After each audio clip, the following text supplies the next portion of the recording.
Hi friends, welcome to Facts Zone. சூப்பர்மேனுக்கு கேட்குற மாதிரி உங்கள் காதுகள் இருக்கா? இல்லை உங்கள் காதுகள் சங்கே ஊதினாலும் ஒன்று கேட்காதா? இல்லை எந்த மாதிரியான ஸ்டேஜில் உங்கள் காது கேட்கும் திறன் இருக்குன்னு தெரியணுமா? அப்போ இந்த வீடியோவை ஃபுல்லாக பாருங்கள். இந்த வீடியோ வேறு லெவலாக இருக்க போகுது. அதுக்கு வீடியோவை ஸ்கிப் பண்ணாமல் ஃபுல்லாக பாருங்கள். உங்களுக்கு இந்த வீடியோ பிடிச்சிருந்தா லைக், ஷேர், கமெண்ட் பண்ணிவிட்டு மறக்காமல் ஃபேக்ட் ஜோனுக்கு சப்ஸ்கிரைப் பண்ணிக்கோங்க. நீங்கள் கொடுக்குற ஒவ்வொரு லைக்கும் தான் நான் இந்த மாதிரி இன்ட்ரெஸ்டிங் வீடியோஸ் போடுறதுக்கு எனக்கு என்கரேஜ்மெண்ட்டாகவும் மோட்டிவேஷனாகவும் இருக்குது. நீங்கள் கொடுக்குற லைக்கு என்னோட ஒரு நாள் உழைப்பு. அதனால் ஒரு செகண்ட் ஸ்பெண்ட் பண்ணி லைக்கை கொடுத்துட்டு வீடியோவை பாருங்கள். சரி வாங்க இப்போ வீடியோக்குள்ளே போகலாம். உங்களுக்காக முதல்ல ஒரு டெஸ்டிங்காக போட்டுருவோம். 984085332101. இப்போ நான் சொன்ன நம்பர் எல்லாம் கேட்டுச்சுன்னா உங்கள் காது ரொம்ப நல்ல கேட்கும் திறனோடு இருக்குன்னு அர்த்தம்.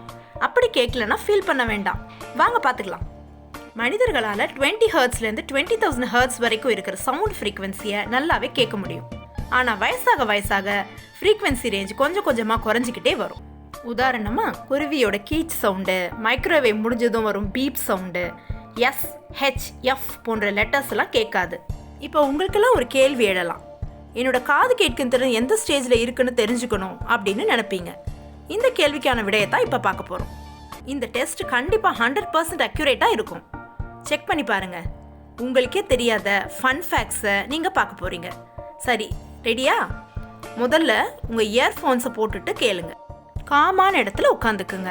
டிஸ்டர்ப் பண்ணுற மாதிரி யாராவது இருந்தால் அந்த இடத்த விட்டு வேறு எந்த இடத்துக்காவது தள்ளி போய் உட்காந்துக்குங்க. அப்போ தான் உங்களால் 100% ரிசல்ட்டை பெற முடியும். இப்போ உங்களுக்கு ஒரு ஆடியோ ப்ளே ஆகும். மனிதனால் 20,000 ஹெர்ட்ஸ் வரைக்கும் கேட்க முடியுங்கிறத பார்த்தோம் இல்லையா? அங்கேருந்து ஸ்டார்ட் பண்ணுவோம். இப்போ கொஞ்சம் கொஞ்சமாக ஆடியோ ஃப்ரீக்வன்சி கம்மியாயிட்டே வரும். உங்கள் காதில் எப்போ சவுண்டு கேட்குதோ அப்போ அந்த இடத்துல பாஸ் பண்ணி ஸ்க்ரீனை பாருங்கள். உங்கள் காது கேட்கும் திறன் எந்த அளவுக்கு இருக்குதுங்கிறத கண்டிப்பாக தெரிஞ்சுக்க முடியும். ஓகே, ஸ்டார்ட் பண்ணலாம்.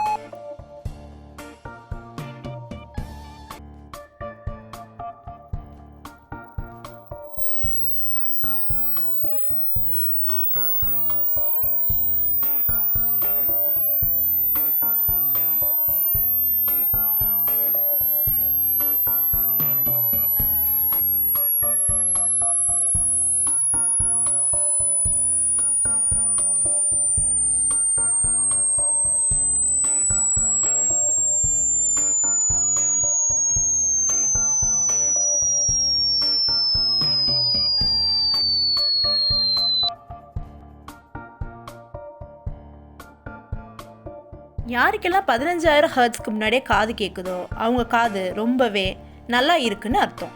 மற்றவங்களுக்கு ஏதாவது காது ப்ராப்ளம் இருக்கலாம். அப்படி இல்லைன்னா வயசாக ஆரம்பிச்சிருக்கோம். இப்போ இது சம்மந்தமாக ஒரு 10 ஃபேக்ட்ஸை பார்க்கலாம்.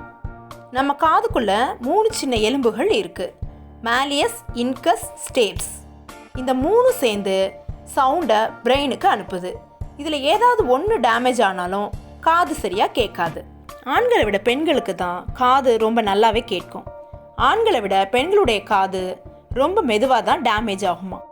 மியூசிக் பார்ட்டிஸில் கேட்குற சவுண்டும் ஏரோப்ளேனோட டேக் ஆஃப் ஆகிற சவுண்டும் கிட்டத்தட்ட ஒரே ஃப்ரீக்வன்சி, அதாவது 120 dB இருக்கும். அந்த மாதிரி டைமில் நீங்கள் இயர்ப்ளக் போட்டுக்கிட்டிங்கன்னா உங்கள் காதுகளை ஈஸியாக பாதுகாக்கலாம். தூங்கும்போது காதுகளில் எதுவும் கேட்காதுன்னு நம்மளாம் நினச்சா அது உண்மை இல்லை. ஏன்னா உங்களுக்கு எந்த சவுண்டு கேட்கணுங்கிறத முடிவு செய்கிறதே நம்ம பிரெயின் தான். நம்ம காது 24/7 எப்போவுமே ஒர்க்கிங்கில் தான் இருக்கும். பாம்புக்கும் மீனுக்கும் இருக்கிற காமனான விஷயம் என்னென்னா, இதுங்க ரெண்டுக்குமே காதுகள் கிடையாது. பாம்புகள் அதனுடைய ஜாபோனை பயன்படுத்தியும் மீன்கள் அதன் உடம்புல இருக்கிற ரிட்ஜஸை வச்சும் சவுண்டை உணருதுங்க. கிங் ஆஃப் ஹியரிங் எதுன்னு உங்களுக்கு தெரியுமா? மோத்துங்கிற பூச்சி தான். இதனுடைய கேட்கும் திறன் மனிதனை விட 150 மடங்கு அதிகமாக இருக்கும். மோத்துக்கு அடுத்த இடத்துல இருக்கிறது பேட் தான். இதோடைய ஃப்ரீக்வன்சி 212 கிலோஹெர்ட்ஸ். இதனால தான் நைட்லேயும் பறந்து வேட்டையாட முடியுது. பெரிய காதுகளுடைய யானைகளால் எந்த அளவுக்கான ஃப்ரீக்வன்சியை கேட்க முடியும்னு உங்களுக்கு தெரியுமா? இவைகளால் 16லேருந்து 12 கிலோஹெர்ட்ஸ் இருக்கிற ஃப்ரீக்வன்சியை மட்டும்தான் கேட்க முடியும். ஆந்தையால் 200 ஹெர்ட்ஸ்லேருந்து 12 கிலோஹெர்ட்ஸ் இருக்கிற ஃப்ரீக்வன்சி சவுண்டை கேட்க முடியும். கடைசியாக நமக்கெல்லாம் பிடிச்ச வீட்டில் வளர்க்குற செல்ல பிராணியான நாய், பூனை இவர்களுடைய ஃப்ரீக்வன்சியை பார்க்கலாமா? இவைகளால் 45 ஹெர்ட்ஸ்லேருந்து 64 கிலோ ஹெர்ட்ஸ் இருக்கிற ஃப்ரீக்வன்சி சவுண்டை கேட்க முடியும். நாய் அதோட ஓனரு அவர் நடக்கும் சவுண்டை வச்சியே கண்டுபிடிச்சிடும். அதனால தான் அவருக்காக அவர் வீட்டில் வரதுக்கு முன்னாடியே அது வீட்டிலேயே காத்துட்ருக்குமா. பூனைகளும் இதே மாதிரி அதோட ஓனருக்காக காத்திருக்கும். ஓகே ஃப்ரெண்ட்ஸ், இந்த வீடியோ அவ்வளோதான். இந்த வீடியோ இன்ட்ரெஸ்டிங்காக இருக்கும் அப்படின்னு நான் நம்புகிறேன். உங்களுக்கு இந்த வீடியோ பிடிச்சிருந்தா லைக், ஷேர், கமெண்ட் பண்ணிவிட்டு ஃபேக்ட் ஜோனை மறக்காமல் சப்ஸ்கிரைப் பண்ணிக்கோங்க. பக்கத்திலே இருக்கக்கூடிய பெல் பட்டனை கிளிக் பண்ணிக்கோங்க. மீண்டும் அடுத்து ஒரு இன்ட்ரெஸ்டிங்கான வீடியோஸில் சந்திக்கலாம். அதுவரை உங்களிடமிருந்து விடைபெறுவது உங்கள் நளினி. Take care. பாய்.